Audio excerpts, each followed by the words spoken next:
Hi, welcome to episode one of Ads from the Week, where I share with you vintage newspaper ads clipped from either the San Francisco Examiner or the Oakland Tribune that are concurrent with the work week. This premier work week will be the work week of June 8th, Monday, June 8th, through to Friday, June 12th, 2026. So let's all get into this Wayback Machine here and start our journey. Our first stop is going to be on June 8th, 1976, and Bill Rebane's The Giant Spider Invasion starts tomorrow. Now, I remember seeing some television spots for this Big Bug Throwbacks theatrical release and being freaked out by it. Surely the giant spider invasion would shock and terrify me beyond all measure.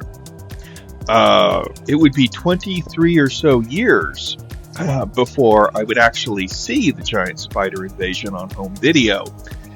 And, well, whatever horrors I had imagined the film containing at the age of 8 or so turned out to be far, far less than, or far, far worse than what was in the film itself.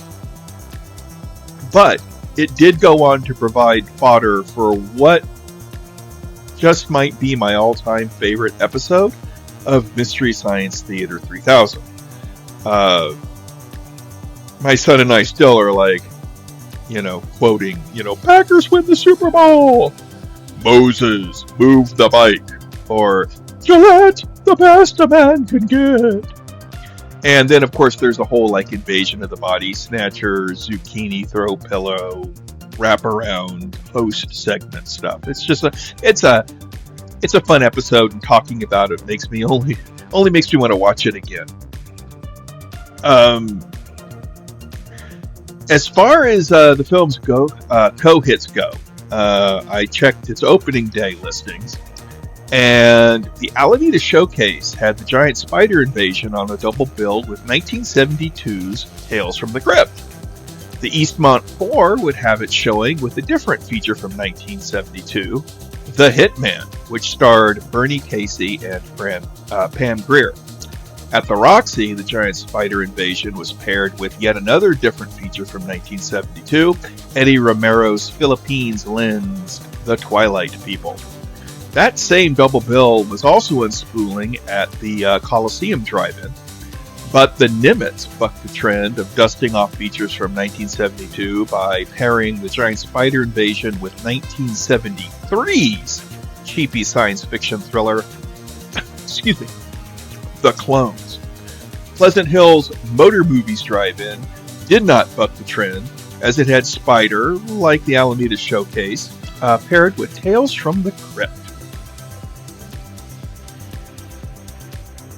The crown jewel, though, has to be United Artists in Berkeley, which had to have the most thematically appropriate pairing, though.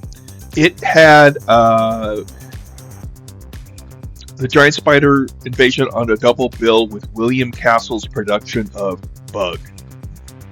Can't beat that with a stick. The Plaza, the eighth and final venue listed in the ad, also had it showing with 1973's The Clones. Okay, we're going to zip back some, let me see if I can do the math here, 55 years to June 8th, 1921. And here we have an ad for Hearst's International June 1921 issue.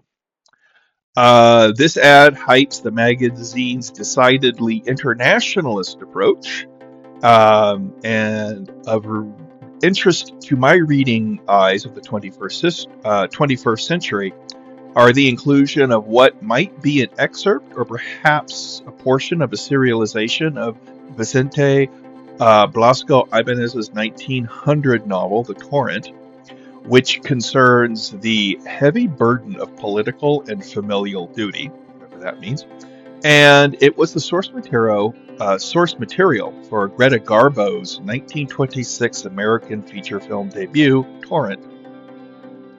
Also included, and perhaps serialized, is Rex Beach's yarn Flowing Gold.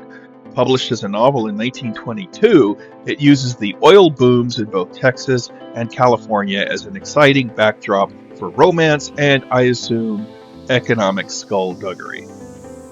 Finally, there is E. Phillips Oppenheimer's story, The Custom of the Family, which might also be a segment of a larger work, although this time around it appears that this might have been one of a series of short stories that would be or could be collected together to form something of a novel, which would not have been all that uncommon of a thing back then. All right, we're going to zip forward 89 years to June 9th, 1990, and there is a sneak preview of Gremlins 2, the new batch, which will be starting on Friday, June 15th. Despite the wish casting in the banner of this ad for the special one-night-only sneak preview screening of Gremlins 2, the new batch, the Gremlins did not get out of hand when they were unleashed at the box office on June 15th. So it goes. This is less a linear sequel and more of an outright Looney Tunes cartoon-style parody of what a Gremlins sequel might be like, both in front and behind the camera. Gremlins 2, the new batch, is a whirling and wobbling dervish of anarchic energy and slapstick comedy. If there is to be a downside acknowledged to this movie, it is that it leans a tad too heavily into cartoonishly comedic chaos and nowhere near enough towards something that is approximating an actual, story or plot.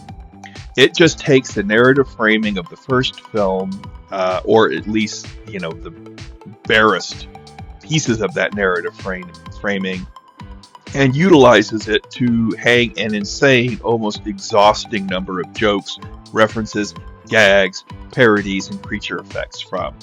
Not that that was a bad thing. There will always be times when one is in dire need of watching something that exists only to be silly, funny, and goofy fun. And much like talking about the episode of Mystery Science Theater 3000 featuring the giant spider invasion, talking about Gremlins 2, the new batch, just makes me want to watch it again. Now we'll zip back some, 72 years, it looks, 72 years, yes.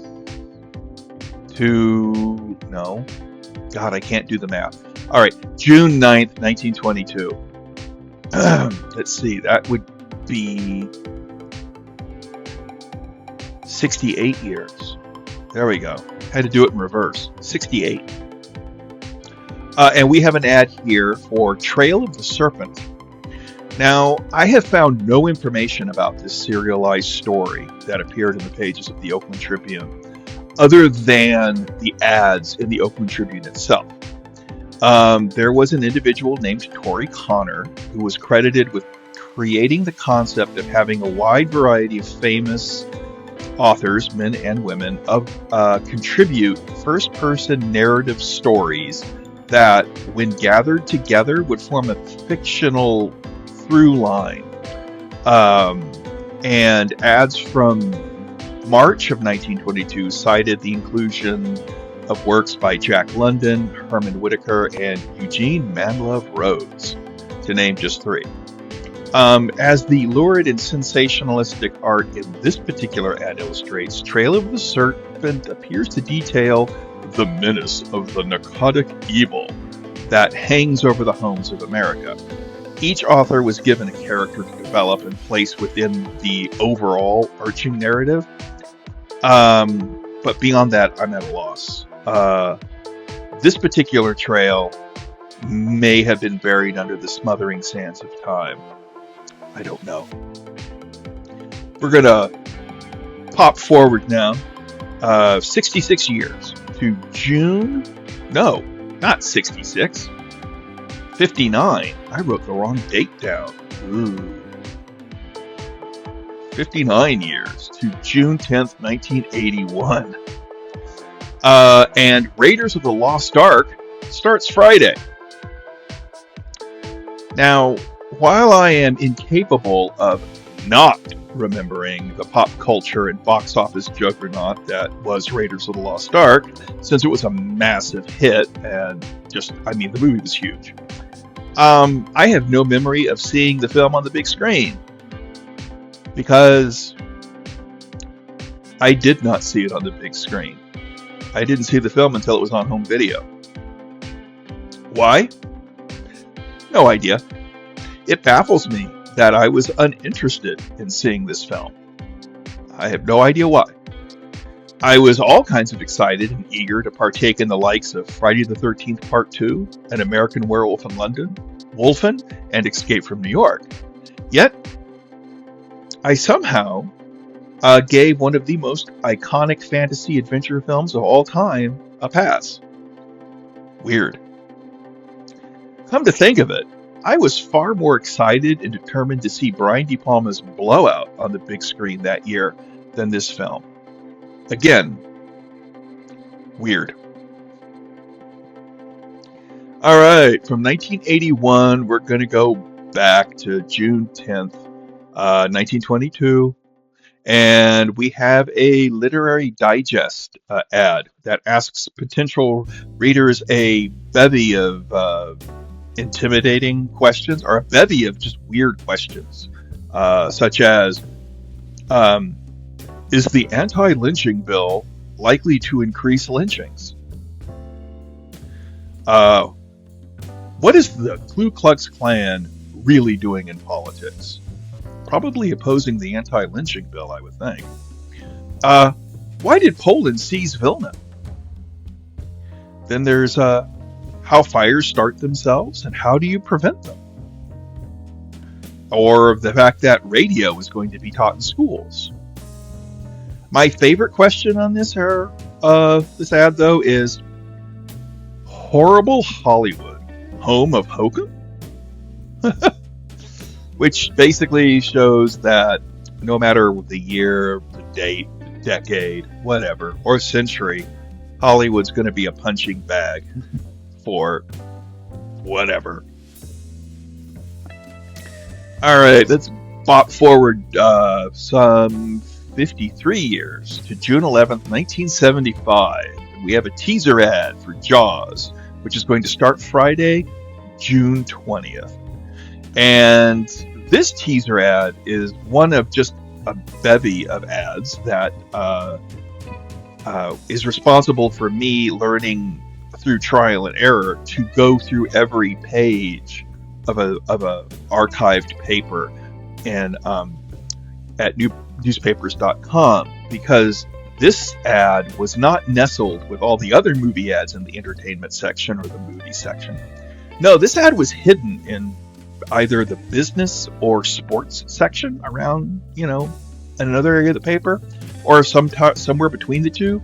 But it was placed somewhere where eyes that might not bother to check the entertainment section or would not be inclined to could see it and take note of it and say, hey, there's a movie coming out that you want to see. You may not like movies, but this thing with this shark, you're going to want to see it. I have no idea when the very first teaser ad for Jaws appeared in either the San Francisco Examiner or Oakland Tribune, but since I am going through every available edition of every copy of the San Francisco Examiner and Oakland Tribune, I hope to find it and archive it either here or both here and on my blog, Ghoulies, Ghosties, and Long-Legged Beasties, or over at the Newspaper Ad Archive. They kind of switch back and forth. All right, we're going to go back 31 years now to June 11th, 1944.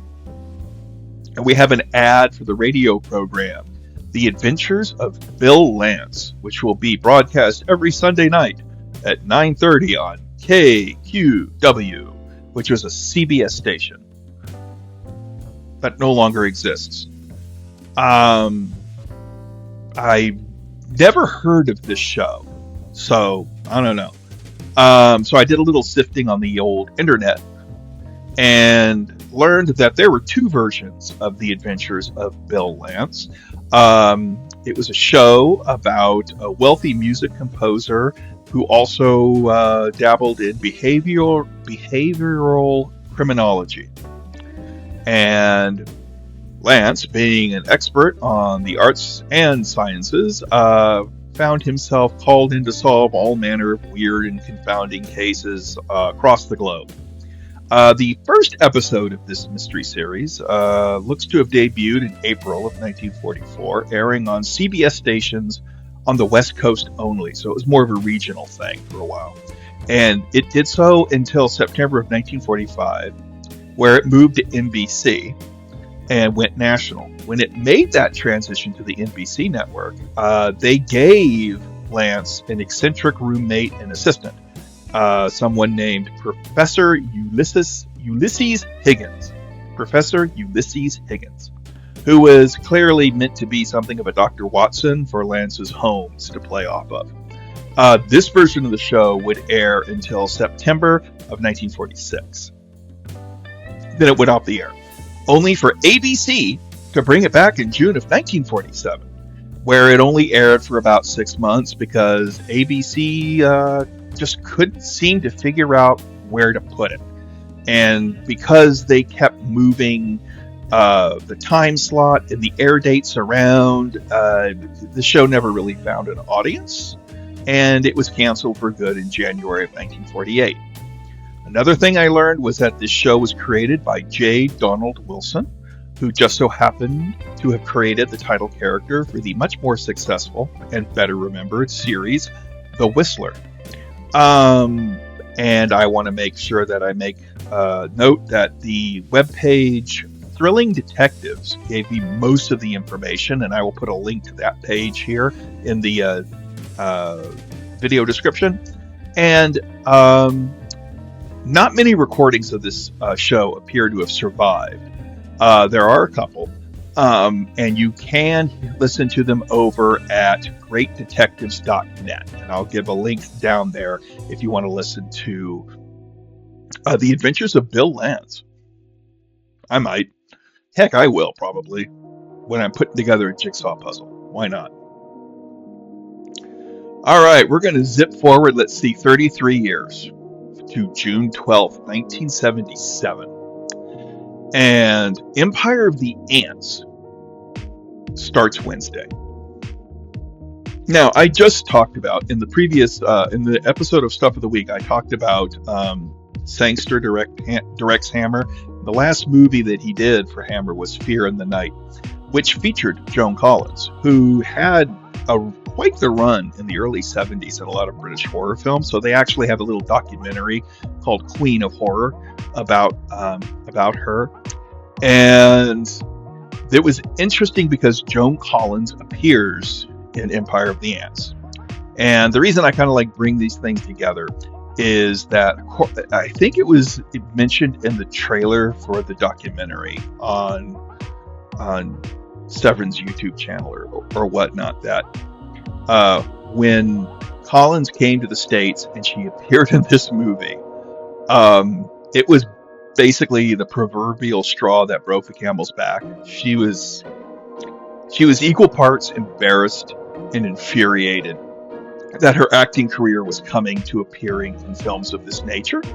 So she returned to Britain, optioned the film rights for her sister Jackie's novel, The Stud, and would produce and star in that and reinvent both her public persona and her acting career. A decision that would pay huge dividends when, a few years later, she was cast in the long-running primetime soap Dynasty, which made her a household name and a star. So, good on Joan Collins, who is still with us at the chipper age of 93.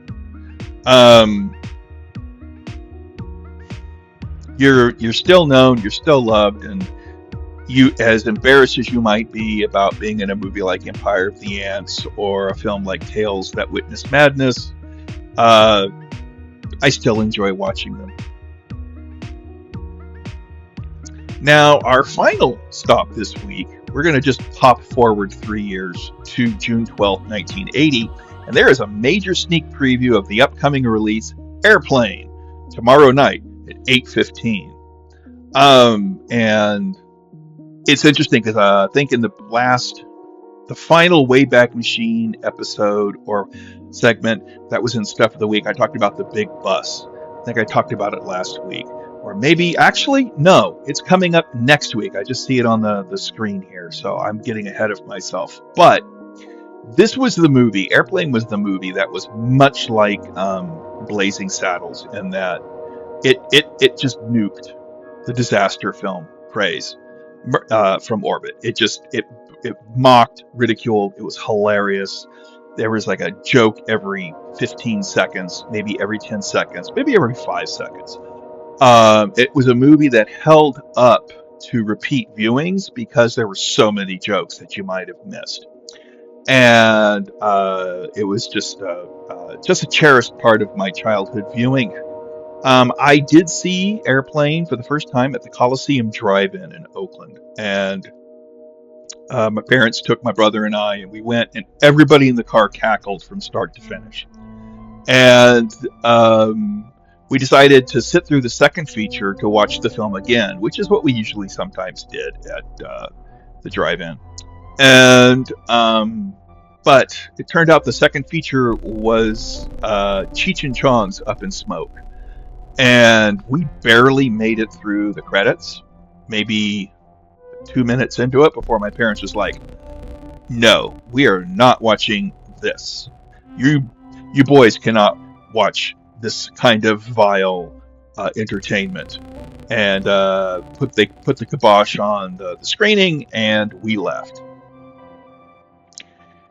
And went home, and I still haven't seen Up in Smoke. I think the only Cheech and Chong movie I've actually seen was Cheech and Chong's next movie, and I thought that was quite enough for me. Although I did have their album, or I do remember Dave. Dave's not here. I had their album, or at least a recording of it. So I know. I know Cheech and Chong. I mean, their work. I don't know them personally. You know what I mean. Anyway, that's it for this week's episode. Our journey in the Wayback Machine has ended, so please exit the vehicle. Remember to take all your belongings with you, and I'll see you next week. Or maybe I'll see you at the movies. Bye.